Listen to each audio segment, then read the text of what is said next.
Hello friends, very good evening to all of you. दोस्तों, जैसा कि आपको पता है कि एग्ज़ाम में अब कुछ ही दिन का टाइम बचा हुआ है। ऐसे में पिछली बार की तरह, जैसा पिछली बार के एग्ज़ाम में हुआ था, पिछली बार की तरह मैं आप लोगों के लिए लेके आया हूँ see this mark that series. See this mark that series का मतलब है दोस्तों कि हम कुछ ऐसे क्लिनिकल बज़वर्ड्स पढ़ेंगे जिनको देख के हमें ये पता होगा कि इसका सस्पेक्टेड आंसर ये होगा। तो शायद आप लोगों के लिए ये वीडियो हेल्पफुल रहे, मैं यही कामना करता हूँ। तो बिना वक्त बिताए ही हम जल्दी से शुरू करते हैं इसको। दोस्तों, यहाँ हम सबसे पहले बात करेंगे हाइपरटेंशन की। हाइपरटेंशन की अगर हम बात करें,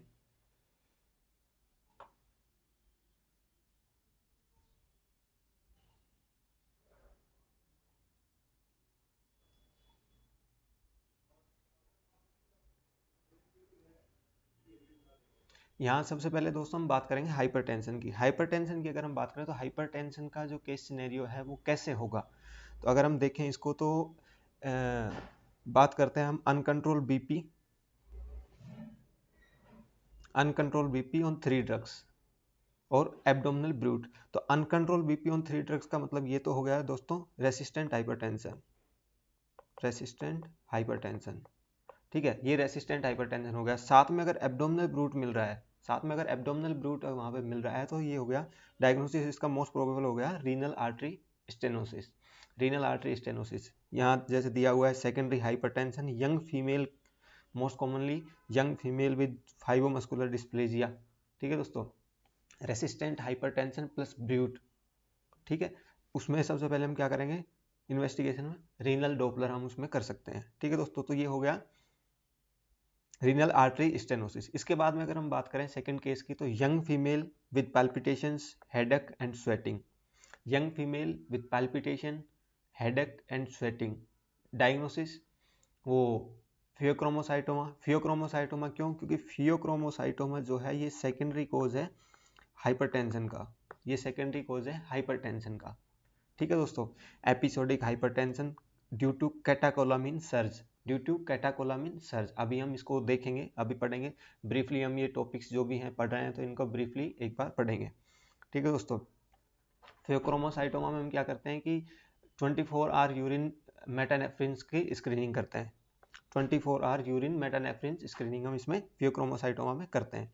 उसके बाद में अगर हम बात करें दोस्तों 3 नंबर पे, upper limb hypertension with weak femoral pulse and rib notching. Upper limb hypertension with weak femoral pulse with rib notching. It is coarctation of aorta.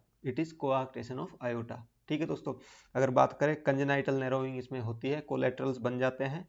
ठीक है, रेडियो फ्यूमरल डिले इसमें देखने को मिलता है। किसमें? कोआक्टेशन ऑफ आयोटा में रेडियो फ्यूमरल डिले हमको देखने को मिलता है। रेडियो फ्यूमरल डिले का मतलब क्या है कि जो रेडियल पल्स है वो हमें पहले सुनाई देगी, फ्यूमरल पल्स हमें फीबल महसूस होंगी। ठीक है दोस्तों, उसके बाद में हम बात करते हैं severe hypertension with confusion and papilledema. It is malignant और it is hypertensive emergency. Target organ damage इसमें देखेंगे हम। ठीक है, अब अगर यहाँ पे कंफ्यूजन और पेपिलोएडिमा दे रखा है तो एन्सेफलोपैथी इस पेशेंट को हो सकती है। ठीक है दोस्तों, टारगेट ऑर्गन डैमेज हम इसमें देखेंगे। उसके बाद में अगर हम बात करें systolic BP more than 180 mmHg after postpartum period, it is postpartum और प्री एक्लेम्सिया और एक्लेम्सिया। ठीक है दोस्तों, और इसकी जो ड्रग ऑफ चॉइस है वो क्या होती है? IV labetalol. ठीक है दोस्तों, IV लेबेटालोल। अभी हम इसके साथ में अगर बात करें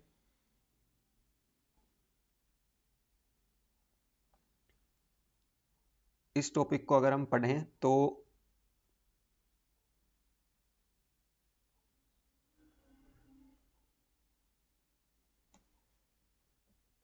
अगर हम बात करें हाइपरटेंशन की,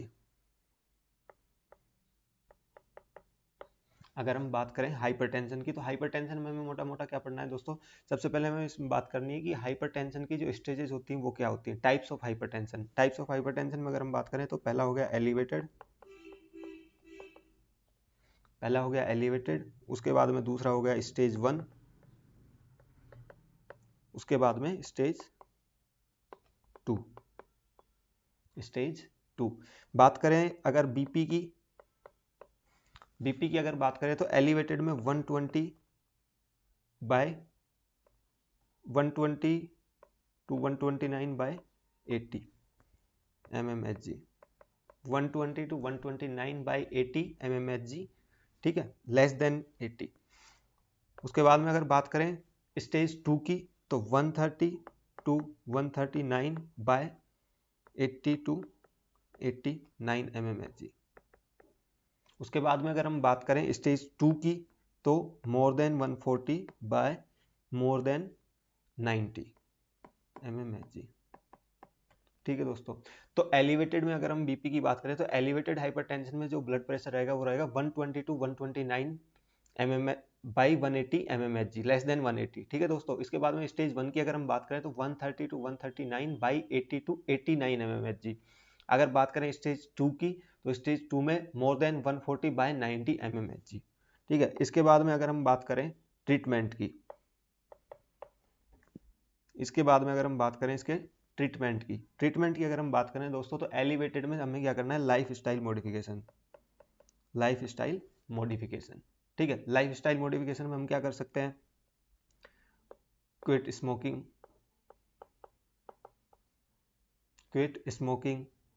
अल्कोहल, वेट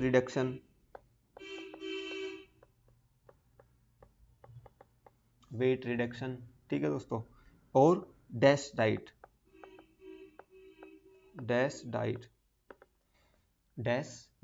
सबसे ज्यादा यहाँ पे जो फायदेमंद होता है वो होता है वेट रिडक्शन, मैक्सिमम बेनिफिशियल होता है।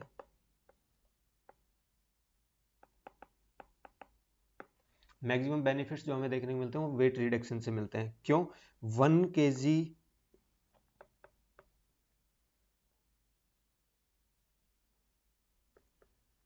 जो वेट रिडक्शन होता है, 1 kg वेट रिडक्शन जो होता है वो कराता है 1 mmHg बीपी को कम कराता है, ठीक है दोस्तों। उसके बाद में डैश डाइट का मतलब अगर समझे तो डाइटरी अप्रोच, ठीक है दोस्तों, डाइटरी अप्रोच टू हाइपरटेंशन, इसकी फुल फॉर्म होती है डाइटरी अप्रोच टू हाइपरटेंशन। और इसमें हम क्या करते हैं, डाइटरी अप्रोच टू हाइपरटेंशन हम क्या करते हैं, सोडियम की मात्रा कम कर देते हैं, डिक्रीज सोडियम, ठीक है, सोडियम की मात्रा कम कर देते हैं, पोटेशियम की मात्रा कम कर देते हैं और कैल्शियम बढ़ा देते हैं, ठीक है दोस्तों, कैल्शियम बढ़ा देते हैं।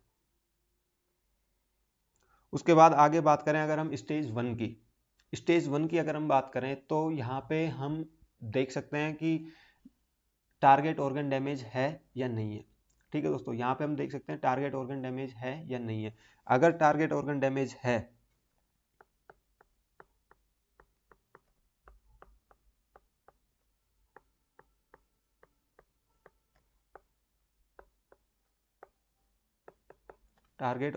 है या नहीं, अगर टारगेट ऑर्गन डैमेज नहीं है तो लाइफ स्टाइल मॉडिफिकेशन, और अगर टारगेट ऑर्गन डैमेज है तो लाइफ स्टाइल मॉडिफिकेशन के साथ में मेडिकेशन, ठीक है दोस्तों, मेडिकेशन। उसके बाद में अगर हम बात करें स्टेज 2, तो स्टेज 2 की अगर हम बात करें तो इसमें हमें सिर्फ मेडिसिन देनी है, ठीक है दोस्तों, इसमें हमें मेडिसिन देनी है। अब दोस्तों अगर हम बात कर लें कि कोई पेशेंट हमारे पास में हाइपरटेंशन का अगर हमारे पास में आता है, उसको डायबिटीज मेलाइटिस है या फिर क्रोनिक किडनी डिजीज है या फिर कुछ और बीमारी है या ओल्ड एज पेशेंट है, यंग एज पेशेंट है, तो हम उनमें कौन सी जो है मेडिसिन प्रेफर करेंगे, ठीक है। तो अगर हम बात करें कि ओल्ड एज पेशेंट है, hypertension plus old age patient, अगर हाइपरटेंशन ओल्ड एज पेशेंट में है तो हम कैल्शियम चैनल ब्लॉक कर देंगे, ठीक है। हाइपरटेंशन प्लस में अगर डायबिटीज मेलाइटिस उस पेशेंट को है, डायबिटीज मेलाइटिस अगर उस पेशेंट को है तो एएस इनहिबिटर देंगे, ठीक है, एएस इनहिबिटर देंगे, या फिर हम उसमें एआरबीज भी दे सकते हैं, या फिर एआरबीज, ठीक है, या फिर एआरबी हम उसमें दे सकते हैं। ठीक है दोस्तों, उसके बाद में अगर बात करें कि कोई पेशेंट हमारे पास में हाइपरटेंशन का आता है एमआई के बाद में, हाइपरटेंशन का पेशेंट हमारे पास एमआई के बाद में आता है, पोस्ट एमआई अगर हमारे पास में कोई पेशेंट आता है तो बीटा ब्लॉकर हम उस पेशेंट को देंगे।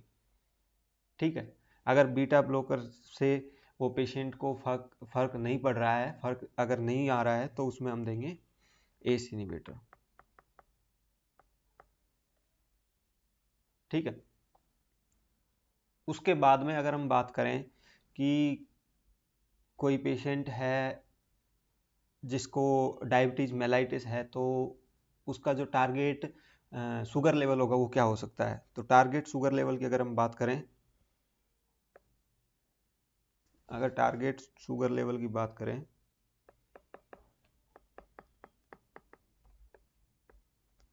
तो उसका जो फास्टिंग होगा वो लेस देन 130, और अगर HbA1c की अगर हम बात करें तो वो होना चाहिए लेस देन 7%, वो होना चाहिए लेस देन 7%। ठीक है दोस्तों, आगे बात करते हैं coronary artery disease. Coronary artery disease की अगर हम बात करें तो उसमें कोरोनरी आर्टरी डिजीज में हम क्या कर सकते हैं कि जो पेशेंट है उसमें उसके जो चेस्ट पेन हो रहा है, तो उस चेस्ट पेन का जो नेचर है वो कैसा है। ठीक है, चेस्ट पेन के नेचर की हम बात कर सकते हैं। चेस्ट पेन के नेचर की अगर हम बात करें, देखिए दोस्तों कि chest pain on exertion and decrease on rest, chest pain on exertion and decrease on rest, it is stable angina, ठीक है, इट इज स्टेबल एंजाइना, क्योंकि इस पेशेंट को जो है वो फिक्स प्लाक है और वो इस्चीमिया क्रिएट कराता है एक्सर्शन पे, और इसी वजह से जब ये पेशेंट रेस्ट करता है तो इस पेशेंट का जो पेन है वो कम हो जाता है। ठीक है, उसके बाद में अगर बात करें rest pain, no ST elevation, troponin level normal, pain on resting, no ST elevation on ECG and troponin level are normal, it is unstable angina, बात करें elevated troponin level, no ST elevation, it is no NSTEMI, ठीक है दोस्तों। उसके बाद में अगर बात करें ST elevation in V2 V5 and chest pain, ST elevation in V2 to V5 and chest pain, it is anterior wall MI, left anterior descending artery occlusion. ठीक है दोस्तों, इसमें जो हम थ्रोम्बोलाइसिस करते हैं तो इसका जो डोर टू नीडल टाइम होता है थ्रोम्बोलाइसिस का वो होता है लेस देन 30 मिनट। बात करते हैं आगे ST elevation in 2-3 and AVF, it is inferior wall MI, due to occlusion of right coronary artery, ठीक है दोस्तों। बात कर लेते हैं हम इसमें दोस्तों अभी, अगर हम बात करें एंजाइना की बात करें तो सबसे पहले अगर हम बात करें स्टेबल एंजाइना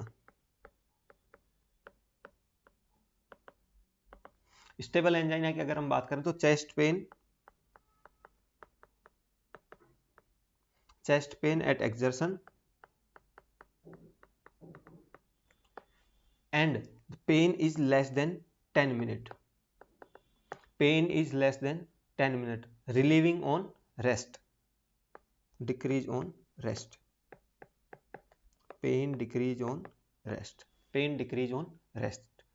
ठीक है दोस्तों, अगर हम बात करें इसमें इन्वेस्टिगेशन की, अगर हम बात करें तो ECG हम इसमें कर सकते हैं जो कि नॉर्मल आएगी इस पेशेंट की। ठीक है, एंजियोग्राफी जो है वो कर सकते हैं जो बेटर इन्वेस्टिगेशन है,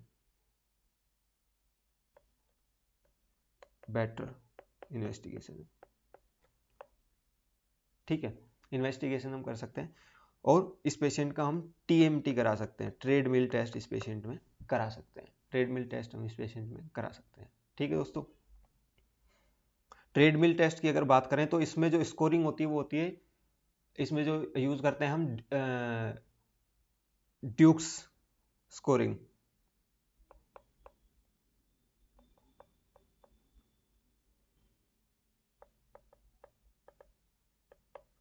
ठीक है।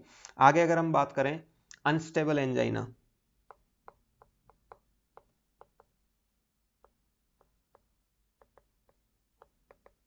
अगर हम बात करें अनस्टेबल एंजाइना, अनस्टेबल एंजाइना की बात करें तो इसमें क्या हो सकता है दोस्तों, इसमें हम बात करें नॉन स्टेमी की, अगर बात करें नॉन स्टेमी की बात करें तो चेस्ट पेन,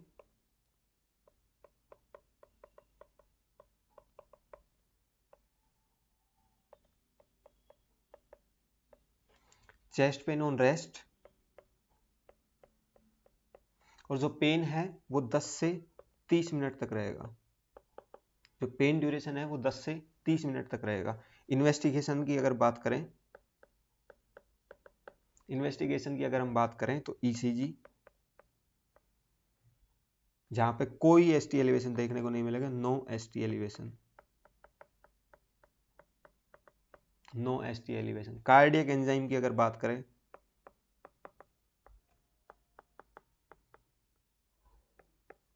कार्डियक एंजाइम की अगर बात करें तो ट्रोप आई,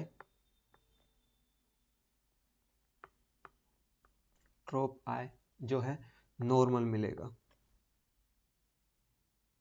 ठीक है। अगर नॉर्मल मिलता है तो ये होगा अनस्टेबल एंजाइना, ठीक है, तो ये होगा अनस्टेबल एंजाइना। अगर ट्रोप आई बढ़ा हुआ मिलता है तो ये होगा नॉन एसटी एलिवेशन एम आई, तो ये होगा नॉन एसटी एलिवेशन एम आई, ठीक है दोस्तों। उसके बाद में अगर हम बात करें स्टेमी की, एस टी एलिवेशन एम आई, तो chest pain on rest, it is more then 30 minute, chest pain on rest it is more then 30 minutes, ठीक है दोस्तों। इन्वेस्टिगेशन की अगर बात करें, इन्वेस्टिगेशन की अगर बात करें तो ईसीजी में एसटी एलिवेशन हमें देखने को मिलेगा। एंजाइम की बात करें, ट्रोप आई, ट्रोप आई जो है वो बढ़ा हुआ मिलेगा, ट्रोप आई बढ़ा हुआ मिलेगा। अब यहाँ अगर हम बात करें ट्रीटमेंट की, अगर ट्रीटमेंट की अगर हम बात करते हैं तो ट्रीटमेंट जो है यहाँ पे वो है थ्रोम्बोलाइसिस, थ्रोम्बोलाइसिस और प्राइमरी पीसीआई, और प्राइमरी पीसीआई। थ्रोम्बोलाइसिस में जो करेंगे तो थ्रोम्बोलाइसिस उन पेशेंट में करेंगे जो 2 घंटे के बाद हमारे पास में आ रहे हैं, ठीक है। पीसीआई जो करेंगे वो हम करेंगे जो पेशेंट हमारे पास में विद इन 2 आवर्स आ रहे हैं, ठीक है दोस्तों। इसके बाद में अगर बात करें थ्रोम्बोलाइसिस के डोर टू निडल टाइम की,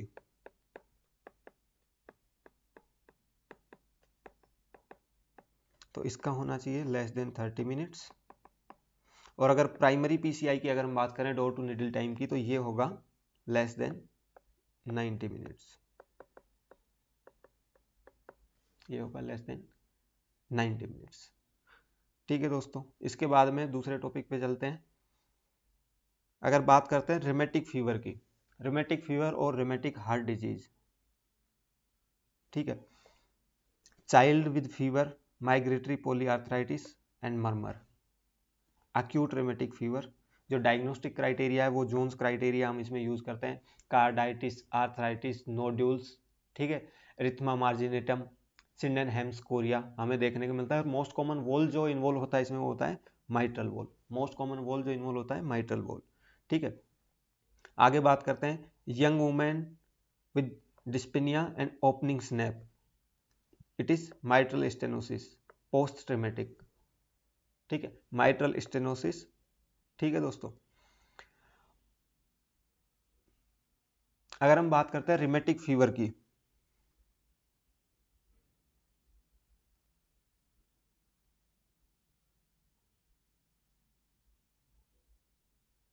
रिमेटिक फीवर की अगर हम बात करें दोस्तों तो इसमें जो है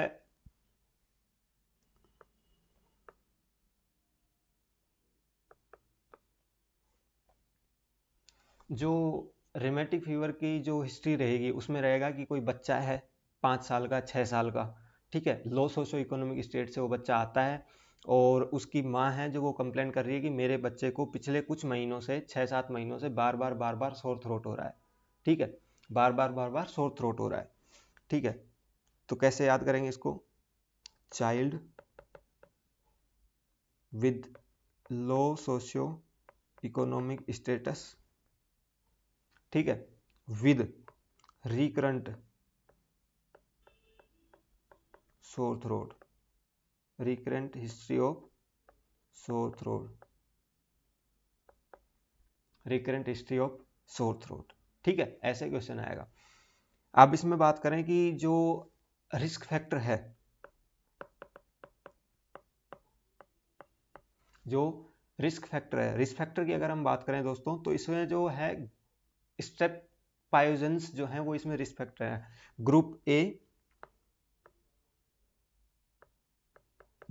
ए beta haemolytic Streptococcus, group A beta haemolytic Streptococcus, ठीक है। इसमें क्या होता है कि जो group A beta haemolytic Streptococcus का जो इन्फेक्शन हुआ उस बच्चे में, वो क्या है कि एंटीबॉडीज बना देता है और वो एंटीबॉडीज जो है वो क्रॉस रिएक्ट कर जाती है, ठीक है, एम प्रोटीन के अगेंस्ट एंटीबॉडी बना देता है जो उसको मिमिक करता है और वो क्रॉस रिएक्ट कर जाती है, ठीक है। उसकी वजह से जो फीचर्स हैं वो इस पेशेंट में देखने को मिलेंगे, ठीक है दोस्तों। जैसे कि बात करते हैं हम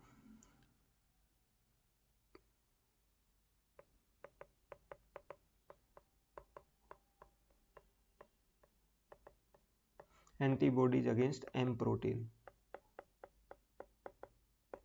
एंटीबॉडीज अगेंस्ट एम प्रोटीन, ठीक है।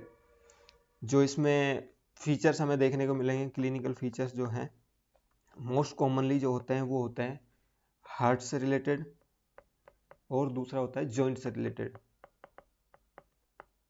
ठीक है। हार्ट से रिलेटेड अगर हम देखें तो हार्ट से रिलेटेड सबसे पहले क्या है कि इसमें जो मोस्ट कॉमन हार्ट की वॉल इन्वॉल्व होगी वो होगी एंडोकार्डियम। एंडोकार्डियम जब इन्वॉल्व होगी तो एंडोकार्डियम हमें बताया कि एंडोकार्डियम के इन्वॉल्व होने से इसमें जो मोस्ट कॉमन वॉल इन्वॉल्वमेंट होता है वो होता है माइट्रल वॉल, ठीक है, मोस्ट कॉमन एंडोकार्डियम और जो वॉल होगा वो होगा माइट्रल वॉल, ठीक है। Mitral valve most commonly involve होता है, ठीक है। और माइट्रल वॉल की वजह इन्वॉल्वमेंट की वजह से ही इस पेशेंट में हमें कैरिकूम मर्मर देखने को मिलता है,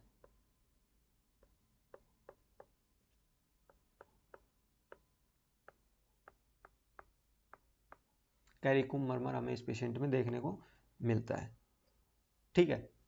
उसके बाद में आगे बात करें जॉइंट्स की तो मोनो आर्थलेजिया, मोनो आर्थराइटिस, पोली आर्थलेजिया, पोली आर्थराइटिस, ठीक है, mono आर्थलेजिया, mono arthritis,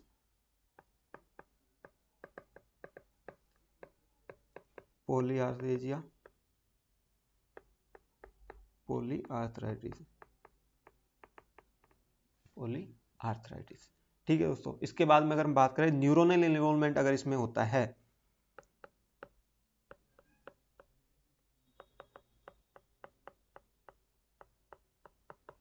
neuronal involvement अगर इसमें होता है तो हमें देखने को मिलता है सिनहेम्स कोरिया, सिनहेम्स कोरिया, ठीक है। स्किन की अगर बात करें, स्किन इन्वॉल्वमेंट अगर इसमें होता है तो हमें देखने को मिलता है erythema marginatum, erythema marginatum, ring type rashes, ठीक है, रिंग टाइप रेसेस,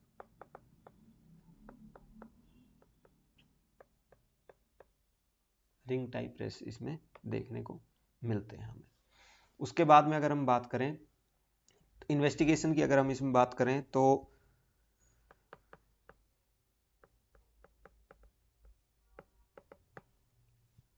इन्वेस्टिगेशन की अगर हम बात करें, इन्वेस्टिगेशन में अगर बात सबसे पहले अगर बात करते हैं group A beta haemolytic Streptococcus की अगर इन्वॉल्वमेंट की बात करें तो हम जो इसमें थ्रोट स्वैब लेंगे, ठीक है, जो थ्रोट स्वैब लेंगे तो वो क्लासिकली एक्टिव होना चाहिए, जो स्ट्रेप पायोजेंस है वो एक्टिव होना चाहिए, ठीक है। उसके बाद में ASO टाइटर हम इसमें करेंगे और रैपिड एंटीजन टेस्ट हम इसमें कर सकते हैं। ठीक है, तो ये हम इसमें कर सकते हैं। उसके अलावा अगर बात करें जो क्राइटेरिया है हमारा, जो जोन्स क्राइटेरिया हम यूज़ करते हैं इन्वेस्टिगेशन की अगर बात करें तो हम इसमें रैपिड एंटीजन टेस्ट कर सकते हैं। ठीक है, थ्रोट स्वैब, ठीक है, ASO टाइटर, ये कर सकते हैं। जोन्स क्राइटेरिया हम इसमें यूज करते हैं, जोन्स क्राइटेरिया। ठीक है, जोन्स क्राइटेरिया में क्या है, 5 मेजर क्राइटेरिया होते हैं इसमें और 4 माइनर क्राइटेरियाज होते हैं। 5 मेजर में क्या होता है कि जॉइंट्स इन्वॉल्वमेंट हो गया, कार्डाइटिस हो गया, ठीक है, न्यूरॉन्स हो गया, कोरिया हो गया, एरिथमा मार्जिनेटम हो गया और सबक्यूटेनियस नोड्यूल हो गया। Carditis, Korea,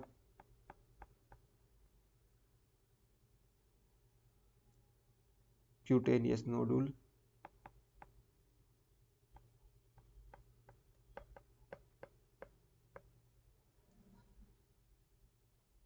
मार्जिनेटम,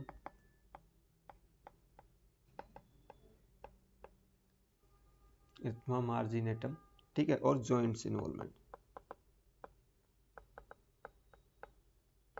joints involvement.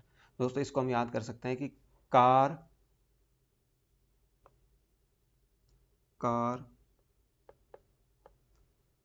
छोरी,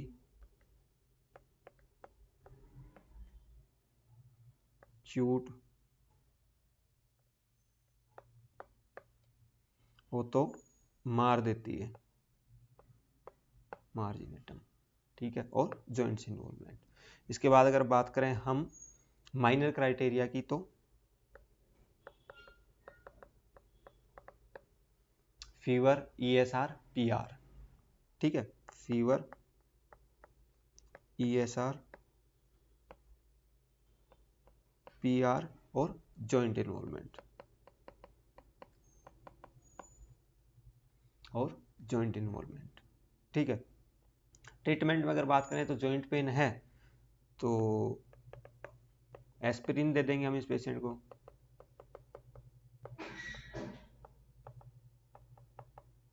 जॉइंट पेन है तो एस्पिरिन दे देंगे इस पेशेंट को। प्रोफाइलैक्सिस में हम इस पेशेंट में अगर देंगे, प्रोफाइलैक्सिस की अगर हम बात करें तो इंजेक्शन बेंजाथाइन पेनिसिलिन,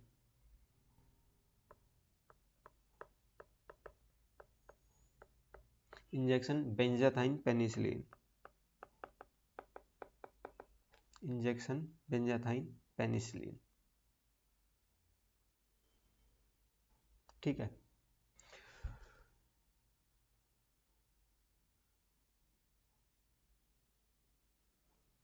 आगे चलते हैं दोस्तों, बात करते हैं इन्फेक्टिव एंडोकार्डाइटिस की। इन्फेक्टिव एंडोकार्डाइटिस की अगर हम बात करें तो फीवर, न्यू मरमर और पॉजिटिव ब्लड कल्चर, ठीक है, ये इन्फेक्टिव एंडोकार्डाइटिस का सस्पेक्ट है। इसमें इन्फेक्टिव एंडोकार्डाइटिस में हम यूज़ करते हैं ड्यूक्स क्राइटेरिया। ड्यूक्स क्राइटेरिया जो हम यूज़ करते हैं तो उसमें पॉजिटिव कल्चर होना चाहिए, जो इको वेजिटेशंस है, इकोकार्डियो करेंगे तो जो वोलुलर वेजिटेशंस है वो हमें देखने को मिलनी चाहिए इसमें, ठीक है दोस्तों। अगर उसके अलावा हम बात करें IV ड्रग अब्यूजर्स में, अगर वो हो रहा है एंडोकार्डाइटिस, इन्फेक्टिव एंडोकार्डाइटिस हो रहा है और इंस्पायरेशन के टाइम पे मरमर सुनाई दे रहे हैं, इंस्पायरेशन के टाइम पे मरमर सुनाई दे रहे हैं, तो ये है TB एंडोकार्डाइटिस, जो कि मोस्ट कॉमनली होता है स्टेप ओरियस की वजह से, ठीक है, मोस्ट कॉमनली जो होता है स्टेप ओरियस की वजह से। उसके बाद में हम बात करते देखते हैं painful raised lesion on fingers, it is called Osler nodules, ठीक है, ओस्लर नोड्यूल्स पेनफुल होते हैं, ठीक है, इन्फेक्टिव एंडोकार्डाइटिस का साइन है, ठीक है। और जो जानवे लीजन्स होते हैं वो पेनलेस होते हैं, ओस्लर जो होते हैं वो पेनफुल होते हैं। अभी हम बात कर लेते हैं एंडोकार्डाइटिस की।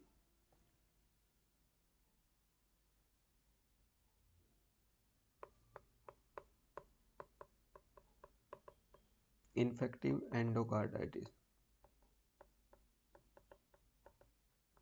इन्फेक्टिव एंडोकार्डाइटिस की अगर हम बात करें तो मोस्ट कॉमन जो कोज होता है, most common cause staph aureus, most common cause staph aureus. Most common valve involvement, most common valve involvement mitral wall,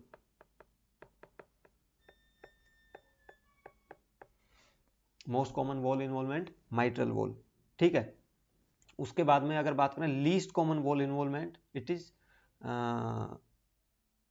जो है इसमें ASD होता है, least sorry not valve, least commonly जो लीजन होता है इसमें वो होता है ASD। ठीक है, और अगर बात करें कोई वॉल्वुलर लीजन की तो माइट्रल रिगर्गिटेशन इसमें होता है। ठीक है,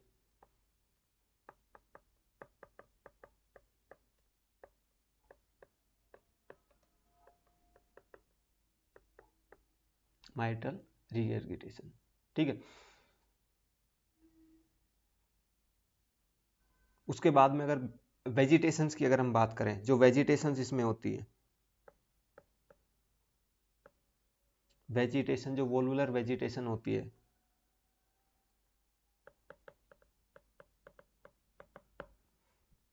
वो किसकी बनी होती है?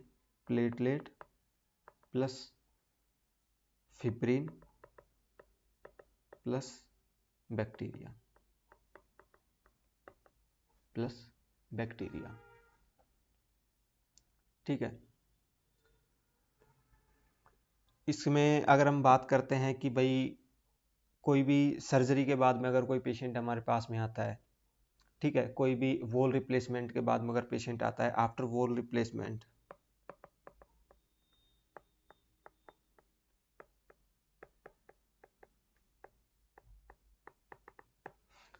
अगर पेशेंट हमारे पास में सर्जरी के विद इन 60 डेज में आता है, with in 60 days of surgery, with in 60 days of surgery में अगर पेशेंट हमारे पास में आता है तो इसका जो कोज होगा एपिडर्माइटिस।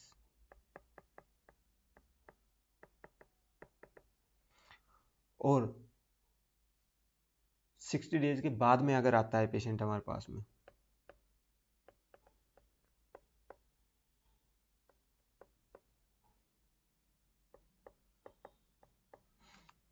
तो इसमें जो हमारे पास में होगा वो होगा स्टेप विरिडिन।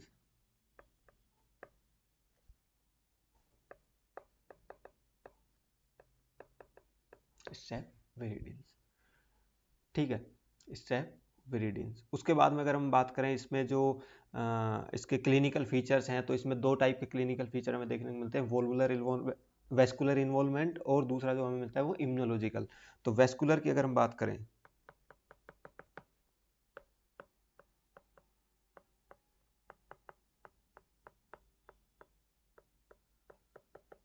वेस्कुलर इन्वॉल्वमेंट की अगर हम बात करें तो इसमें हमें जानवे लीजन देखने को मिलता है जो कि पेनलेस होते हैं,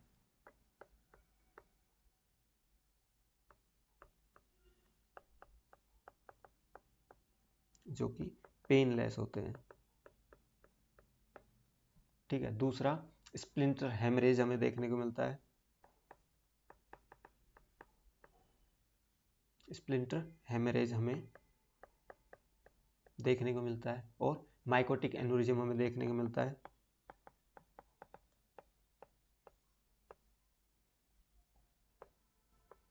माइकोटिक एन्यूरिज्म हमें देखने को मिलता है। उसके बाद में अगर हम बात करें इम्यूनोलॉजिकल इन्वॉल्वमेंट की,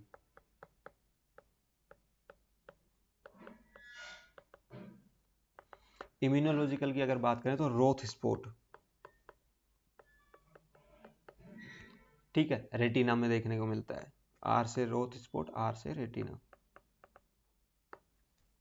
ठीक है, दूसरा ओस्लर नोड, ठीक है, फिंगर्स पे देखने को मिलता है और जो कि पेनफुल होता है। ठीक है, उसके बाद में अगर देखें तो ग्लोमेरुलोनेफ्राइटिस,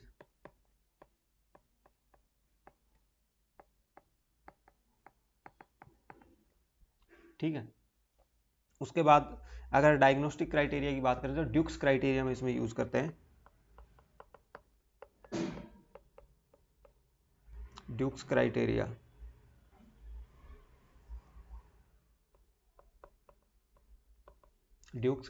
हम इसमें यूज करते हैं, जिसमें 2 मेजर या 1 माइनर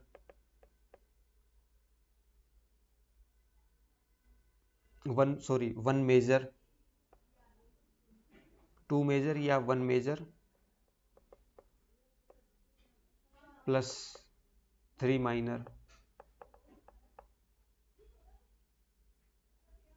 और 5 minor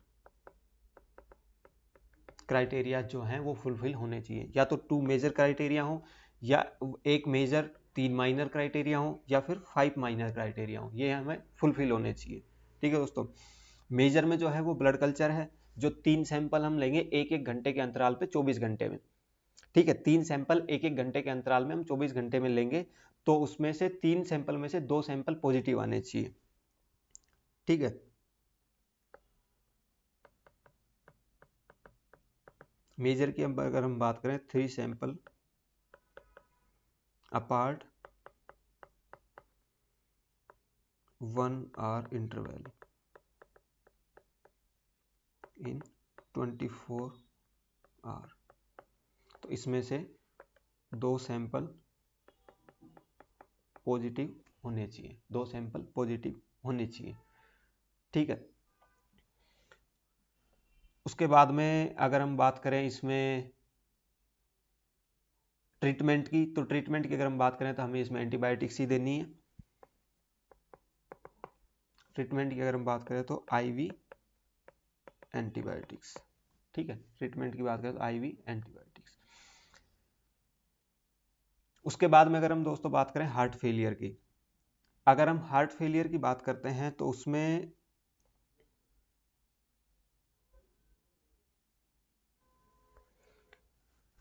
dyspnoea on exertion with PND और S3 साउंड हमें सुनाई दे रही है, तो ये हो गया left sided heart failure. Left sided heart failure S3 gallop rhythm जिसको बोलते हैं, ये वॉल्यूम ओवरलोड की वजह से हमें सुनाई देती है। ठीक है दोस्तों। Pedal oedema with ascites with raised JVP, it is right heart failure, it is right heart failure. Common cause of right heart failure is left heart failure. ठीक है, उसके बाद में अगर हम बात करें BNP is more than 100 picogram per ml, it is congestive heart failure और biventricular heart failure. BNP जो है वो हार्ट फेलियर का मार्कर है, अगर बीएनपी बढ़ा हुआ है तो इसका मतलब हार्ट फेलियर है। ड्रग इंप्रूव्ड और सर्वाइवल इन सिस्टोलिक हार्ट फेलियर। ठीक है, कौन सी ड्रग हम दे सकते हैं सर्वाइवल के लिए? ठीक है, एस इनहिबिटर, बीटा ब्लॉकर या फिर एआरबी। ठीक है, कैल्शियम चैनल ब्लॉकर्स हम इसमें अवॉइड करेंगे क्योंकि ये बेनिफिशियल हमारे लिए नहीं है। ठीक है दोस्तों, अगर हम बात करें दोस्तों हार्ट फेलियर की, तो हार्ट फेलियर की अगर हम बात करें तो सबसे पहले हमें समझना पड़ेगा डिस्पनिया के बारे में। ठीक है, जो डिस्पनिया की NYHA ग्रेडिंग, NYHA की जो ग्रेडिंग है डिस्पनिया के लिए, पहले हमें वो समझना है। ठीक है, हार्ट फेलियर की अगर हम बात करते हैं तो NYHA ग्रेडिंग और we can say stage,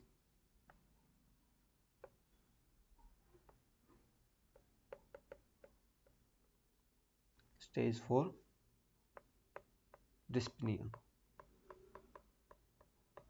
stage 4 dyspnoea. ठीक है, अब यहाँ हम सबसे पहले इसमें 4 स्टेज हैं, तो पहले बात करें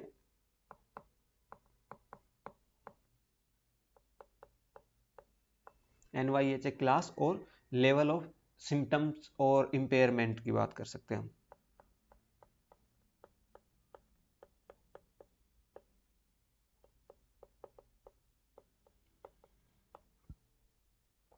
तो अगर फर्स्ट क्लास की हम बात करें, इसमें फर्स्ट क्लास की बात करें तो नो सिम्टम्स, कोई सिम्टम्स नहीं देखने को मिलेंगे। No symptoms with physical activity.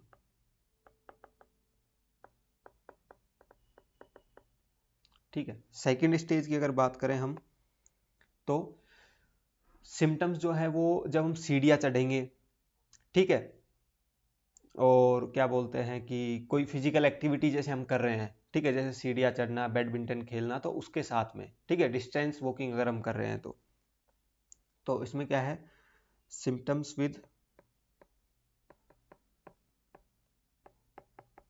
Occurs with ordinary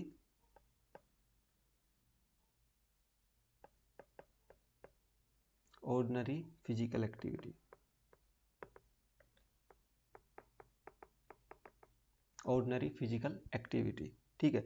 उसके बाद में जैसे कि अगर एग्जांपल देखें तो हम सीढ़ियाँ चढ़ रहे हैं या बैडमिंटन खेल रहे हैं, ठीक है। उसके बाद में बात करें थर्ड स्टेज की, तो एक्सरसाइज जो है इसमें लिमिटेड हो जाएगी कि वो बंदा सिर्फ इतना ही काम कर रहा है, ठीक है, limited physical activity,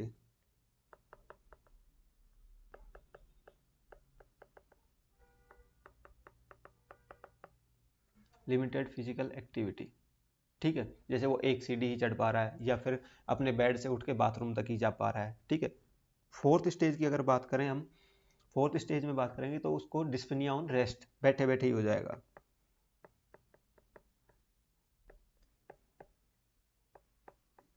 डिस्फिनिया on rest, ठीक है। इसके बाद में अगर हम हार्ट फेलियर के मार्कर की बात करें, हार्ट फेलियर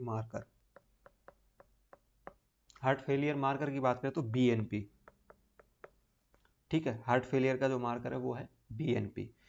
ट्रीटमेंट की अगर हम बात करें, हार्ट फेलियर ट्रीटमेंट, तो हम दोस्तों इसमें दो टाइप की ड्रग्स हैं जो यूज करते हैं। एक तो सर्वाइवल ड्रग्स होती है, दूसरी होती है सिम्प्टोमेटिक, जो सिम्टम को कम करती है।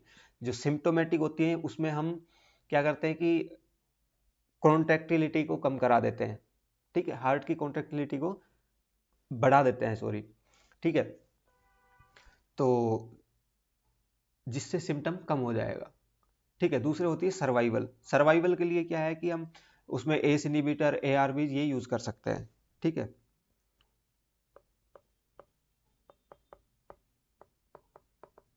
सिम्प्टोमेटिक में हम यूज करेंगे for increase contractility,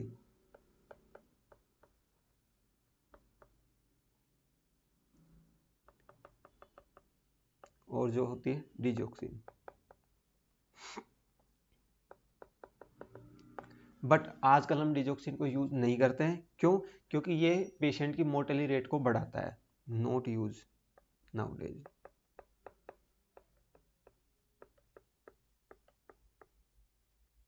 it increase patient mortality.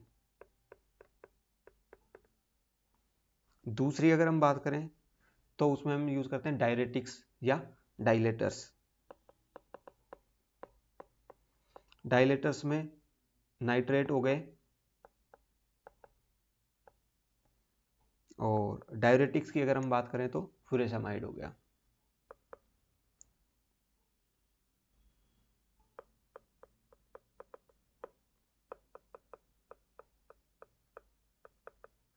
वहीं अगर हम बात करें कि जो इसकी मोर्टेलिटी को कम करता है, यानी कि सर्वाइवल को बढ़ाता है, उसमें कौन सी यूज करेंगे हम?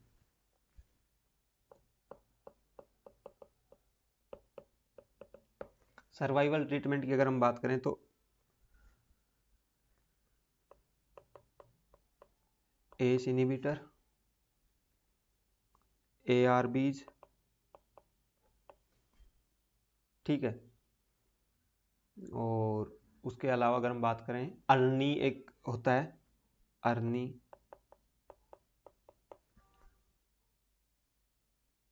ठीक है।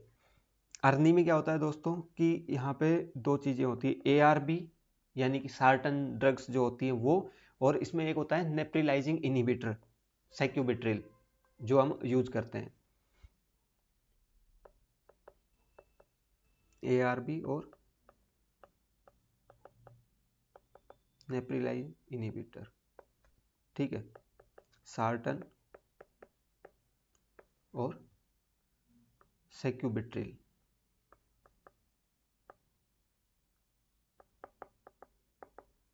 सार्टन और सैक्यूबिट्रिल ये बेस्ट है। अर्नी जो है ये बेस्ट है, पूछा गया है ये पिछले 1-2 बार एग्जाम में। उसके अलावा हम यूज करते हैं beta blocker.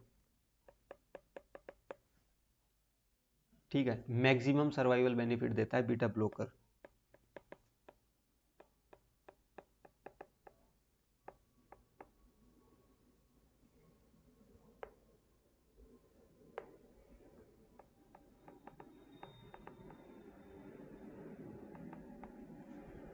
Maximum survive benefits ये देता है, ठीक है।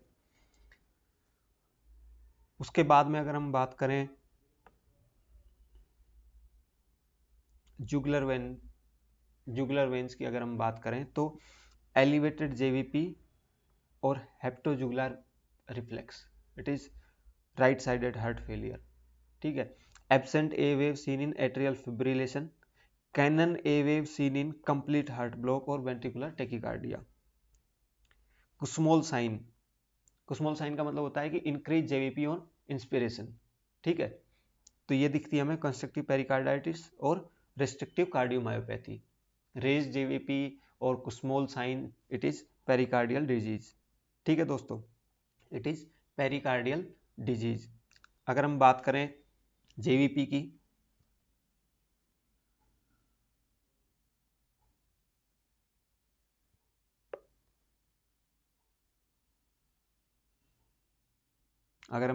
जेवीपी की, तो जो जेवीपी है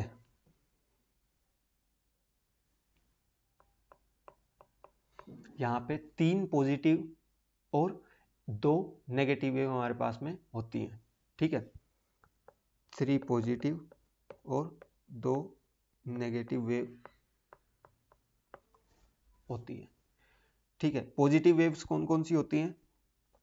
ए, सी और वी, ठीक है। नेगेटिव वेव कौन कौन सी होती हैं? एक्स और वाई, ठीक है। अब ये वेव फॉर्म होता कैसे है? अगर हम बात करें ए की, तो ए राइट एट्रियल कॉन्ट्रैक्शन, ए से एट्रियल कॉन्ट्रैक्शन, ए से एट्रियल कॉन्ट्रैक्शन। सी वेव जो होती है वो होती है ट्राइकास्पिड वॉल बल्जिंग, ठीक है, बल्जिंग ड्यूरिंग आईवीसी, ठीक है। आइसोवोलेमेट्रिक कॉन्ट्रैक्शन के टाइम पे जब ट्राइकास्पिड वॉल की बल्जिंग होती है तो उसकी वजह से सी वेव फॉर्म होती है, आइसोवोलेमेट्रिक कॉन्ट्रैक्शन ड्यूरिंग आईवीसी। अगर वी वेव की बात करें हम, तो ये होता है वेनस रिटर्न जब राइट एट्रिया में आता है, ठीक है, ड्यू टू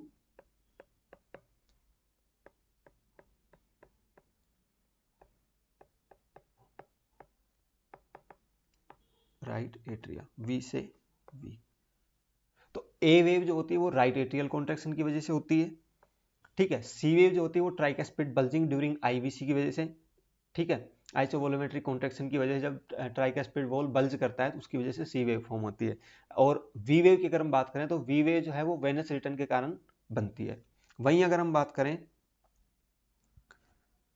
एक्स और वाई की, तो एक्स वेव जो है वो एट्रियल रिलैक्सेशन,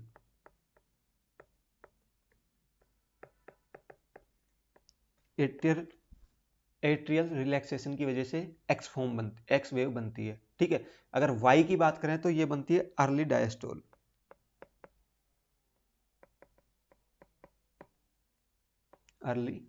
डायस्टोल, ठीक है। वहीं अगर हम इसकी पैथोलॉजी की बात करें थोड़ी सी,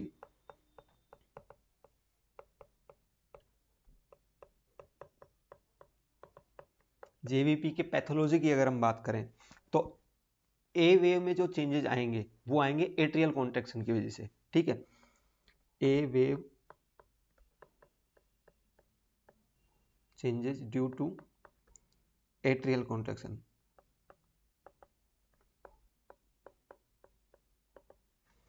ठीक है। तो जब एट्रिया पे कोई भी चेंजेस आएगा तो एट्रिया के कॉन्ट्रैक्शन की वजह से या फिर एट्रिया के चेंजेस की वजह से ए वेव फॉर्म होगी, ठीक है। तो अगर बात करें एब्सेंट ए वेव की,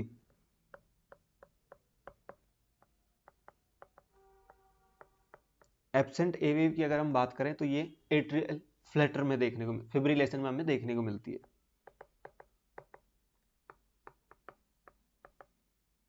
ठीक है, एट्रियल फिब्रिलेशन में हमें ये देखने को मिलती है। अगर लार्ज ए वेव की बात करें, अगर लार्ज ए वेव की बात करें तो किसी भी प्रकार का कोई भी ऑब्स्ट्रक्शन अगर राइट साइड के हार्ट में है, any obstruction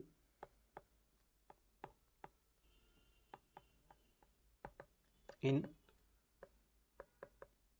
right sided heart, ठीक है, any obstruction in right sided heart, उसकी वजह से लार्ज ए वेव बनेगी, जैसे tricuspid stenosis, pulmonary stenosis, PAH, ठीक है, tricuspid stenosis, pulmonary stenosis, PAH, pulmonary artery hypertension, ठीक है दोस्तों। उसके बाद में अगर हम बात करें cannon A wave, cannon A wave, cannon A wave की अगर हम बात करें तो ये जंक्शनल रिदम की वजह से देखने को मिलती है, जो कि हमें कंप्लीट हार्ट ब्लॉक में देखने को मिलती है, seen in complete heart block, ठीक है, due to junctional rhythm, due to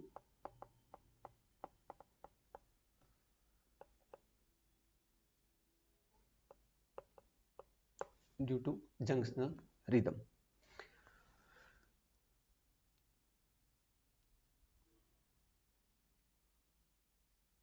ठीक है दोस्तों, उसके बाद में अगर अगले टॉपिक पे बढ़ते हैं, पेरिकार्डियल डिजीज, ठीक है, sharp pain relieved by sitting forward, it is acute pericarditis. याद रखना है दोस्तों, sharp pain relieved by sitting forward, it is acute pericarditis, ठीक, acute pericarditis.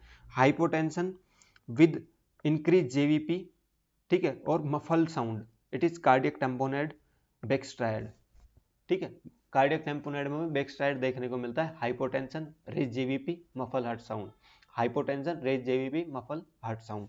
Post TB patient अगर हमारे पास में आ रहा है विद पेरिकार्डियल नोक और एसाइटिस के साथ में, तो ये है कंस्ट्रक्टिव पेरिकार्डाइटिस, ठीक है, पोस्ट टीबी पेशेंट यानी और पेरिकार्डियल नोक के साथ में और एसाइटिस के साथ में अगर हमारे पास में आ रहा है तो ये हो गया constructive pericarditis, constructive pericarditis.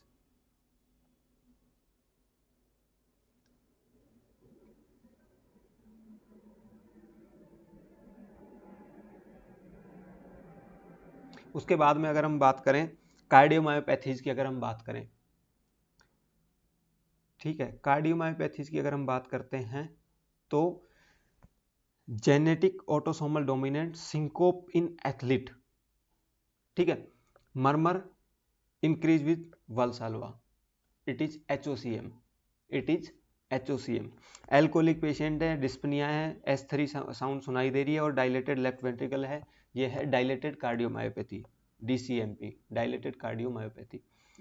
Post radiation patient है, स्टिप लेफ्ट वेंट्रिकल है, ठीक है, और नॉर्मल साइज है, तो ये है रिस्ट्रिक्टिव कार्डियोमायोपैथी, ठीक है, ये है रिस्ट्रिक्टिव कार्डियोमायोपैथी। क्यों? क्योंकि डायलेशन जो डायलेशन में इजेक्शन फ्रैक्शन कम हो जाता है, ठीक है, और जो रिस्ट्रिक्टिव होता है उसमें इजेक्शन फ्रैक्शन नॉर्मल रहता है, ठीक है दोस्तों।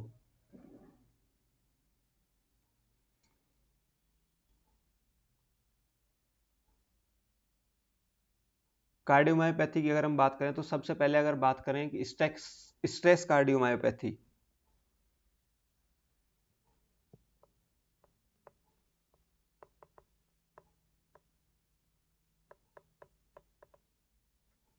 कार्डियोमायोपैथी सबसे पहले अगर बात करें स्ट्रेस कार्डियोमायोपैथी,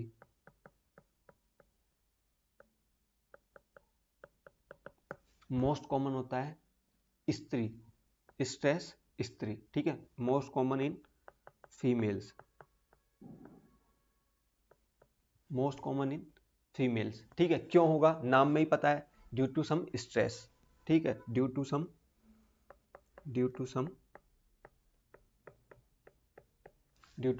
स्ट्रेस, ठीक है। दूसरा इसका नाम है also known as Takotsubo cardiomyopathy, broken heart syndrome और apical ballooning, apical ballooning also known as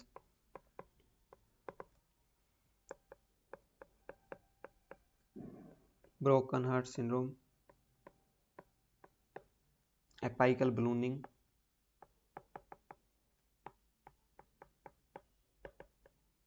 apical ballooning और टाकात्सुबो।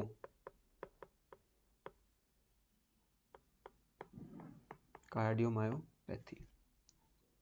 ठीक है, सीवियर चेस्ट पेन होगा इमोशनल स्ट्रेस के बाद में। ठीक है, ये इसका क्लिनिकल फीचर होगा, severe chest pain after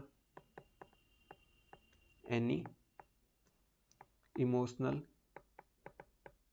stress, severe chest pain after any emotional stress. ठीक है, drug of choice beta blocker,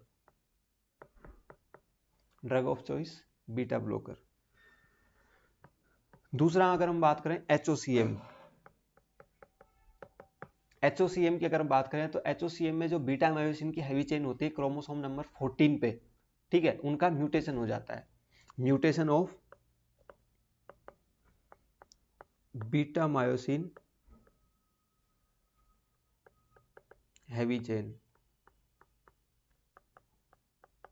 on chromosome number 14, on chromosome number 14। ठीक है, तो इसका जो क्लिनिकल फीचर होगा वो shortness of breath on exertion,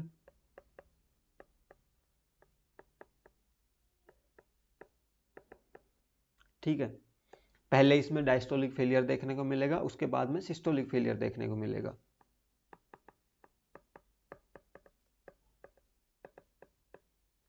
followed by systolic failure,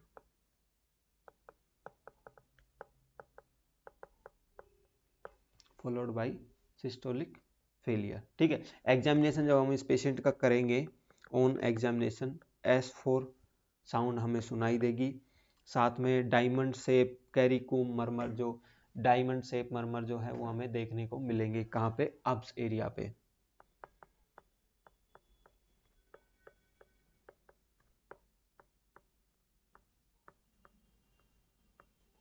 on abs area,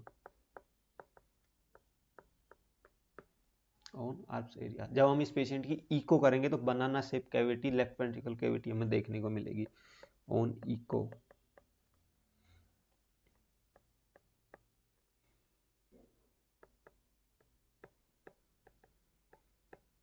banana shape left ventricle cavity. ठीक है, drug of choice same beta blocker, beta blocker. बात करें रिस्ट्रिक्टिव कार्डियोमायोपैथी की, रिस्ट्रिक्टिव कार्डियोमायोपैथी, रिस्ट्रिक्टिव कार्डियोमायोपैथी की बात करें तो most common cause जो इसका है वो है अमाइलोडोसिस। ठीक है, मोस्ट कॉमन कोज अमाइलोडोसिस है, और जब हम इस पेशेंट की इको करते हैं तो हमें जो मायोकार्डियम है वो चमकती हुई दिखाई देगी, चमकती हुई मायोकार्डियम में दिखाई देगी, तो उसको हम बोलेंगे ग्लिटरिंग मायोकार्डियम। ठीक है, मोस्ट कॉमन कोज अमाइलोडोसिस, और ऑन इको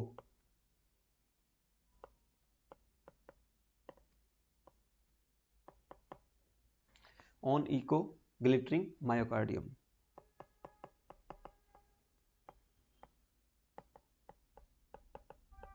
ग्लिटरिंग मायोकार्डियम हमें देखने को मिलेगी। ठीक है, ट्रीटमेंट की अगर हम बात करें तो अमाइलोडोसिस का जो ट्रीटमेंट करना है वो हम सिम्टोमेटिक इसमें ट्रीटमेंट करेंगे। ठीक है ना, उसके बाद में अगर बात करें DCMP, ठीक है, dilated cardiomyopathy, dilated cardiomyopathy most common cause जो है इसमें वो है पॉलीजेनेटिक म्यूटेशन। ठीक है, most common cause polygenetic mutation. ठीक है, उसके बाद में अल्कोहल भी इसका एक कोज है। ठीक है, और कोई वायरल इन्फेक्शन,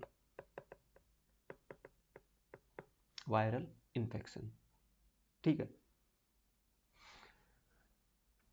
पेरीपार्टम टाइम पे क्यों हो सकती है? क्योंकि जब इसमें प्रोलैक्टिन बढ़ जाता है तो उसकी वजह से भी ये हो सकती है। इन पेरीपार्टम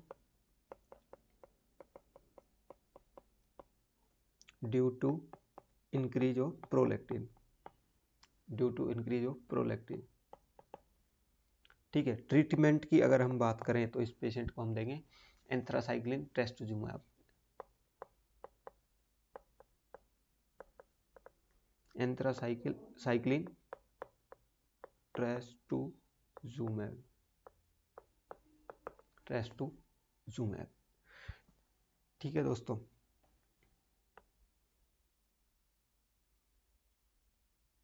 इसके बाद में अगर हम बात करें ईसीजी की, अगर टोल टेंटेड टी वेव है सभी लीड में, ये है हाइपरकैलेमिया।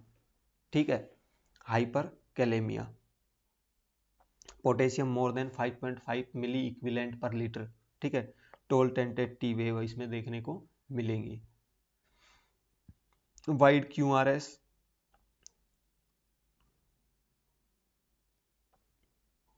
अगर सीवियर हाइपरकैलेमिया है तो वाइड क्यूआरएस भी हमें इसमें साथ में देखने को मिलेगा, जिसको हम बोलते हैं सिन वेव। ठीक है, और बाद में कार्डियक अरेस्ट भी इस पेशेंट को हो सकता है। Prominent you wave with flat T wave, hypokalemia, prominent you wave with flat T wave, it is hypokalemia. ठीक है, उसके बाद में अगर बात करें prolonged PR more than 0.20 second, prolonged PR more than 0.20 seconds and no drop beat, it is first degree AV block, it is first degree AV block। ठीक है, जो P वेव होगी वो QRS को फॉलो करेगी, बट PR जो segment है वो लॉन्ग होगा। ठीक है, long PR but P follow QRS। ठीक है, P follow QRS but PR is long. ठीक है, gradually PR lengthening then QRS drop. ठीक है, second degree heart block and Mobitz type 1 Wenckebach याद रखना है। ठीक है ना, constant PR interval with unexpected drops, second degree AV block, Mobitz type 2। ठीक है, constant PR then drop, Mobitz type 2। ठीक है, सीवियर कंडीशन है, पेसमेकर इसमें लगाना पड़ेगा पेशेंट का। ठीक है, उसके बाद में अगर बात करें P वेव एंड QRS, अगर दोनों में कोई रिलेशन नहीं है तो वो थर्ड डिग्री हार्ट ब्लॉक है। ठीक है, थर्ड डिग्री हार्ट ब्लॉक, क्योंकि वहां पे एट्रिया और वेंट्रिकल दोनों इंडिपेंडेंटली बीट कर रहे हैं। ठीक है, और कैनन ए वेव जैसे हमने पढ़ा था, तो कंप्लीट हार्ट ब्लॉक में हमें कैनन ए वेव देखने को मिलती है।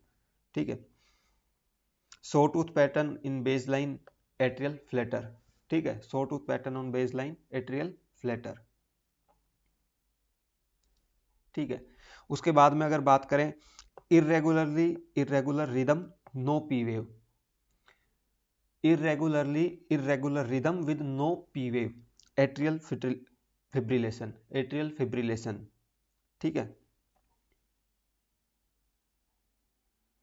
डेल्टा वेव अगर देखने को मिलती है, वाइड QRS है और शॉर्ट PR है, तो ये WPW सिंड्रोम।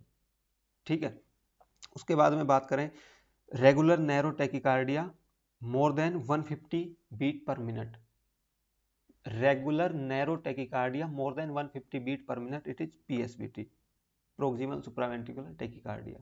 ठीक है, अगर बात करें हम इसकी हार्ट ब्लॉक की, अगर बात करें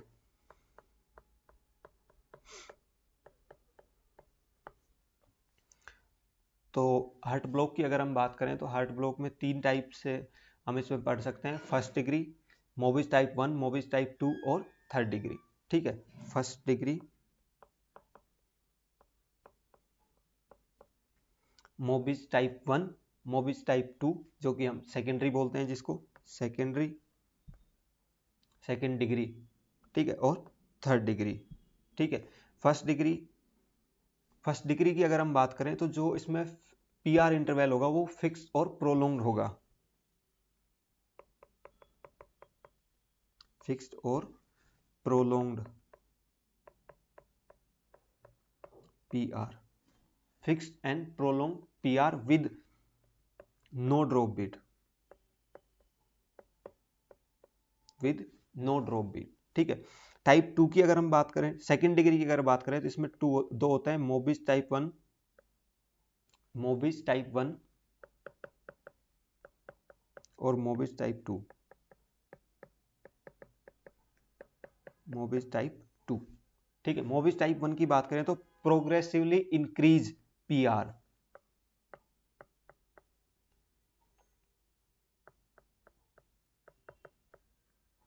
progressive increase PR with drop beat, with drop beat. Mobitz type 2 की अगर हम बात करें तो progressive increase PR also with drop beat. ठीक है,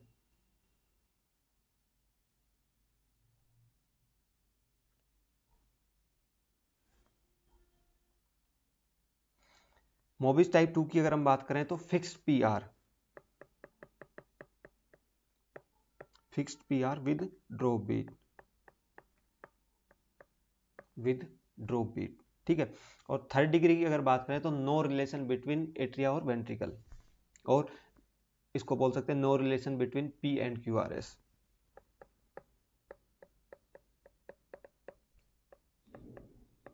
between P and Q R S. ठीक है, अब अगर ट्रीटमेंट की अगर हम बात करते हैं, फर्स्ट डिग्री और मोबिस टाइप 1, फर्स्ट डिग्री और मोबिस टाइप 1 में हम वेट एंड वॉच,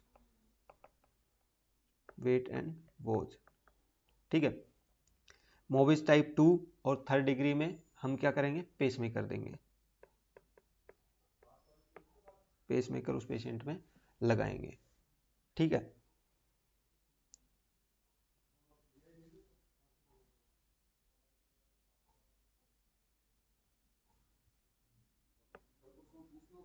उसके बाद में अगर हम बात करें,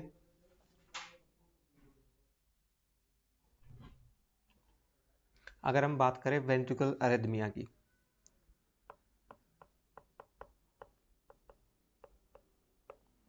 वेंट्रिकुलर अरेथमिया की अगर हम बात करें तो वाइड क्यूआरएस,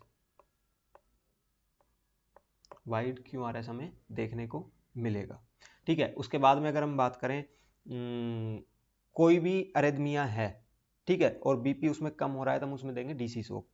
ठीक है, बात करें एट्रियल फिब्रिलेशन की, तो जो पल्स डिफिशिएट होगा वो मोर देन 10 होगा। ठीक है, उसके बाद में अगर हम बात करें एट्रियल फ्लैटर की, तो एट्रियल फ्लैटर में हमें पता है सो टूथ पैटर्न हमें देखने को मिलेगा। ठीक है ना, वेंट्रिकुलर टेकिकार्डिया की अगर बात करें, वेंट्रिकुलर टेकिकार्डिया की अगर हम बात करें तो more than equal to 3 VPC plus heart rate more than 100। ठीक है, मोर देन 100। ठीक है, और QRS जो है वो मोर देन 100 मिली सेकेंड हमें देखने को मिलेगा, प्लस QRS मोर देन 100 मिली सेकेंड। ठीक है, QRS मोर देन 100 मिली सेकेंड। ठीक है, उसके बाद में अगर आगे हम चलते हैं तो बात करते हैं एलिवेटेड ट्रोपोनिन, नॉर्मल ईसीजी। ठीक है, अगर क्वेश्चंस अगर बात करें तो 45 year old men present with left sided chest pain radiating to left arm for 3 hours, ECG normal, troponin I is elevated, diagnosis non STEMI. ठीक है, उसके बाद ट्रोपोनिन बढ़ा हुआ है, मायोकार्डियल नेक्रोसिस उसमें हुआ है। ठीक है, ईसीजी अगर नॉर्मल ईसीजी है, एसटी एलिवेशन नहीं है, तो वो है नॉन स्टेमी। ठीक है, ट्रोपोनिन नॉर्मल है लेकिन पेन है, अनस्टेबल एंजाइना। ठीक है, ट्रोपोनिन बढ़ा हुआ है तो ऑलवेज मायोकार्डियल इंजरी उसमें होगी होगी। ठीक है ना, ये हमें याद रखना है, भले ही ईसीजी जो है नॉर्मल है। ठीक है, उसके बाद में अगर बात करें substernal pain with ST elevation, substernal pain with ST elevation, severe retrosternal pain, ST elevation in V1 V4 plus में स्वेटिंग उस पेशेंट को हो रही है तो anterior wall MI, anterior wall MI, left anterior descending artery का occlusion इस patient में हो सकता है, रेसिप्रोकल एसटी डिप्रेशन इस इंफीरियर लीड्स में देखने को मिल सकती है, और प्रोग्रेसिव आर वेव जो है वो हमें देखने को मिल सकती है V1 से V4 में। ठीक है, उसके बाद में chest pain with depression of ST in lead 2-3 AVF in posterior wall MI. ठीक है। Chest pain with depression of ST in lead two 3 AVF, it posterior wall MI, ST depression. ठीक है, ST depression with tall R wave in V1 V2। ठीक है, ये इसमें हो सकता है। साथ में अगर बात करें artery occlusion, right coronary artery का ओक्लूजन। ठीक है, राइट कोरोनरी आर्टरी में बात करें तो पोस्टीरियर डिसेंडिंग। ठीक है, chest pain, pain increase on inspiration और leaning forward, it is relieves. ठीक है, अक्यूट पेरिकार्डाइटिस हमें सबको पता है। ठीक है, sharp pleuritic chest pain, diffuse ST elevation in all lead PR depression. ठीक है, फ्रिक्शन रब ऑस्कुल्टेशन पे हमें देखने को मिलेगी, इसमें फ्रिक्शन रब देखने को मिलेगी। कोजेज जो है वायरल हो सकता है, पोस्ट MI हो सकता है, ड्रेसलर सिंड्रोम और ल्यूपस हो सकता है। मेन की पॉइंट जो है वो pain relieve by sitting forward. ठीक है, ये हमें याद रखना है। Severe tearing pain radiating to back aortic dissection. ठीक है, severe tearing pain radiating to back aortic dissection, unequal BP in arm. ठीक है, हाइपरटेंसिव मेल होगा, मिड एस्टर्नल वाइडनिंग होगी, चेस्ट एक्सरे पे देखेंगे तो। ठीक है, स्पेशल पॉइंट में अगर देखेंगे तो ट्रोपोनिन लेवल जो है वो नॉर्मल रहेंगे। ठीक है, immediate management IV beta blocker हम पेशेंट में देंगे। Fever with murmur, infective endocarditis, positive blood culture जैसा कि हमने पढ़ा है। ठीक है, ओस्लर नोड्स, जानवे लीजन्स, स्प्लिंटर हेमरेज हमें देखने को मिलेंगे। ठीक है, अगर फीवर है और शिफ्टिंग मर्मर है तो एंडोकार्डाइटिस है। ठीक है, फीवर है, शिफ्टिंग मर्मर है, एंडोकार्डाइटिस। ठीक है, कॉम्प्लिकेशन कुछ भी हो सकता है, emboli, heart failure, glomerulonephritis. Hypotension with raised GVP, muffled heart sound, cardiac tamponade, Beck's triad. ठीक है, young athlete collapse during exercise, HOCM। ठीक है, HOCM, young athlete collapse during exercise, HOCM। ठीक है, harsh systolic murmur at apex, increase with Valsalva और standing. ठीक है, autosomal dominant ये होगा। Sudden dyspnoea, chest pain, tachycardia, clear lungs, it is pulmonary embolism, it is pulmonary embolism. ठीक है, इसका रिस्क फैक्टर DVT, सर्जरी या फिर लॉन्ग फ्लाइट के बाद में ये हो सकता है। Recurrent fainting, bradycardia. ठीक है, complete heart block, recurrent fainting with bradycardia, complete heart block, no relation between P and QRS। ठीक है, cannon A wave in JVP। उसके बाद में अगर हम बात करें कि जो पोस्ट MI पेशेंट है तो पोस्ट MI कॉम्प्लिकेशंस हमें क्या क्या देखने को मिल सकते हैं।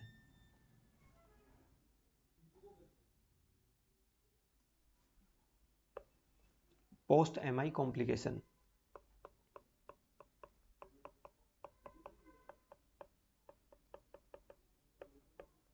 पोस्ट MI कॉम्प्लिकेशन सबसे पहले अगर देखेंगे कि विद इन फ्यू आवर्स में अगर पेशेंट MI के कुछ देर बाद में ही पेशेंट को कुछ हो रहा है, first few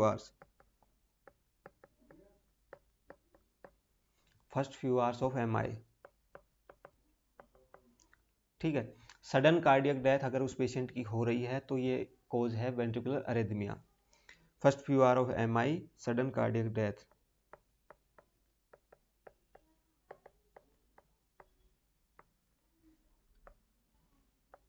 ventricular अरेथमिया।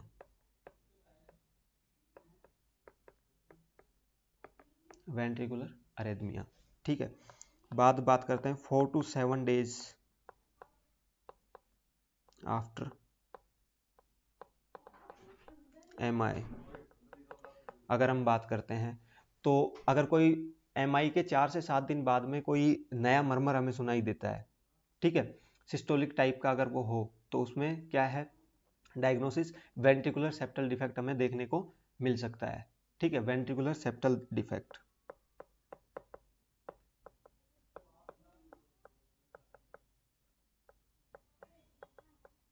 वेंट्रिकुल septal defect. ठीक है, उसके बाद में और क्या दिख सकता है, mitral regurgitation, mitral regurgitation. 4 to 6 week के बाद में अगर हम देखें तो उस पेशेंट में क्या देखने को मिल सकता है, Dressler syndrome 4 to 6 week after MI. Dressler syndrome, ठीक है।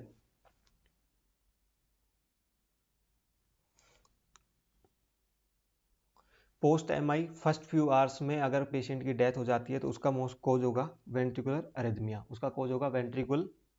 अरिथमिया, ठीक है। 4 to 7 days after MI, 4 to 7 days after MI, ventricular septal defect or mitral regurgitation. 4 to 6 week after MI, it is Dressler syndrome, ठीक है।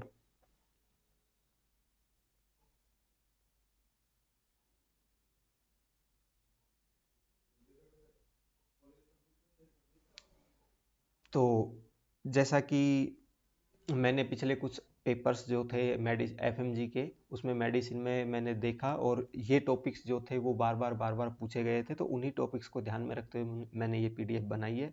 Hope ये session आपको अच्छा लगा होगा, और जो भी आपके सवाल हैं या कुछ और जो भी चीज़ है तो आप वो कमेंट बॉक्स में लिख सकते हैं, और hope for best of luck. Thank you.